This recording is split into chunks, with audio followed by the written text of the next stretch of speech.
Nama saya Satrio Panggilarjo. Dalam video ini, saya ingin menjelaskan bagaimana stres dapat mempengaruhi sistem imun kita. Stres adalah suatu peristiwa atau pengalaman yang negatif sebagai sesuatu yang mengancam ataupun membahayakan individu yang berasal dari situasi yang bersumber pada sistem biologis, psikologis, dan sosial dari seseorang. Ketidakmampuan mengatasi ancaman yang dihadapi oleh mental, fisik, emosional, dan spiritual tersebut dapat mengakibatkan munculnya cukup banyak gejala, seperti depresi, kelelahan kronis, mudah marah, gelisah, dan kualitas kerja yang rendah. Pada masa pandemi COVID-19 ini, pemerintah memberlakukan PSBB. PSBB adalah pembatasan kegiatan tertentu penduduk dalam suatu wilayah yang diduga terinfeksi virus corona untuk mencegah kemungkinan penyebaran makin meluas. Apabila aturan tersebut dijalankan, maka sejumlah kegiatan yang melibatkan publik dibatasi, seperti perkantoran atau instansi diliburkan, pembatasan kegiatan keagamaan, dan pembatasan transportasi umum. Selama PSBB, besar kemungkinan terjadinya stres. Kenapa bisa begitu?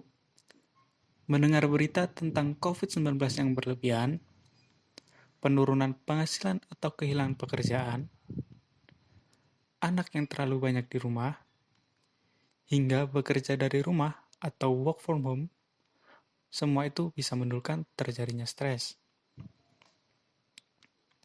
Saat stres, tubuh akan mengaktifasi hipotalamus dan aktivasi hipotalamus tersebut akan memicu kelenjar pituitari anterior untuk menyekresi hormon adrenokortikotropik atau yang biasa disebut dengan hormon ACTH.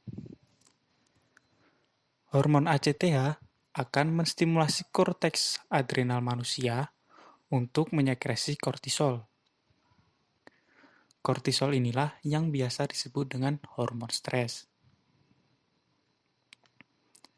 Peningkatan kadar kortisol dalam waktu lama akan mengalihkan energi agar digunakan untuk meningkatkan kadar gula darah dan metabolisme. Sehingga energi yang seharusnya digunakan menyintesis protein, termasuk protein dalam sistem imunitas, akan teralihkan. Selain itu, apa yang terjadi pada tubuh ketika stres? Ketika tubuh mengalami stres, otot tubuh akan menegang. Ketegangan otot ini menjadi refleks yang menandakan bahwa tubuh Anda memberikan sinyal adanya stres. Saat otot menegang untuk jangka waktu yang lama, keadaan ini dapat memicu reaksi pada tubuh dan ketegangan otot, seperti ketegangan pada area bahu, leher, dan migrain. Stres dapat membuat Anda kesulitan bernafas. Hal ini mungkin tidak terjadi pada kebanyakan orang.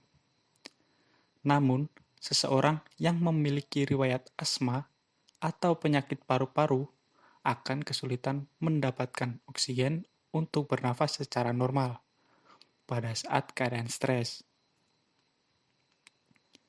Bahkan, stres kadang dapat menyebabkan seseorang mengalami hyperventilation atau kondisi bernafas cepat dan berlebih.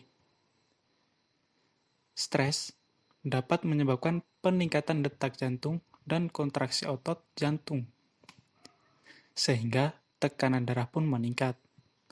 Perlu diperhatikan bahwa ini dapat meningkatkan resiko hipertensi dan serangan jantung. Otot menjadi lebih waspada terhadap sensasi yang muncul di perut ketika mengalami stres. Anda dapat merasa mual atau timbul sakit lainnya pada area perut. Dan pada kondisi yang berat, dapat memungkinkan lagi bahwa Anda untuk mengalami muntah. Saat stres, pencernaan dapat terpengaruh, sehingga berdampak pada seberapa cepat makanan dicerna pada tubuh.